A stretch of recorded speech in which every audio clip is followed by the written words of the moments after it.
നിങ്ങൾ പ്രണയിക്കുന്ന ആളെ തന്നെ നിങ്ങൾ വിവാഹം കഴിക്കുക. ഒരിക്കലും അവരെ തേക്കരുത്. അറിഞ്ഞുകൊണ്ടല്ലോ ഒരാളെ തേക്കുന്നു. ചിലർക്ക് വീട്ടുകാരുടെ നിർബന്ധം കൊണ്ടായിരിക്കാം, വീട്ടുകാരുടെ ആ ഒരു സാഹചര്യം കൊണ്ടായിരിക്കാം നിങ്ങൾ സ്നേഹിക്കുന്ന ആളെ തന്നെ നിങ്ങൾക്ക് വിവാഹം കഴിക്കാൻ പറ്റാതെ വരുന്നത്. അപ്പോൾ ഫ്രണ്ട്സ്, എനിക്ക് നിങ്ങളോട് പറയാനുള്ളത്, നിങ്ങളിപ്പോൾ 18 വയസ്സ് കഴിഞ്ഞിട്ടുള്ളവരായിരിക്കുമല്ലോ. 18 വയസ്സാകുന്നത് വരെ നിങ്ങൾ വീട്ടുകാരുടെ താല്പര്യത്തിന് പ്രാധാന്യം നൽകുക. അത് കഴിഞ്ഞ് നിങ്ങൾക്ക് നിങ്ങളുടെ ഇഷ്ടങ്ങൾക്ക് മാത്രം പ്രാധാന്യം നൽകുക. കട്ടി.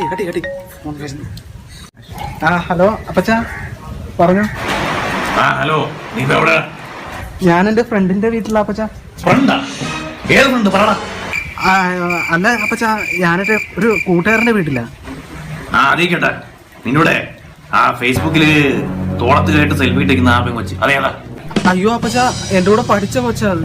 വല്ല ചുറ്റിക്കളി വല്ലതും ഉണ്ടെങ്കിൽ അടിച്ചിന്റെ അണപ്പല് വെപ്പിക്കും കേട്ടാ. അപ്പച്ച, സത്യമായിട്ടൊരു ചുറ്റിക്കളി ഇല്ല. ശരി.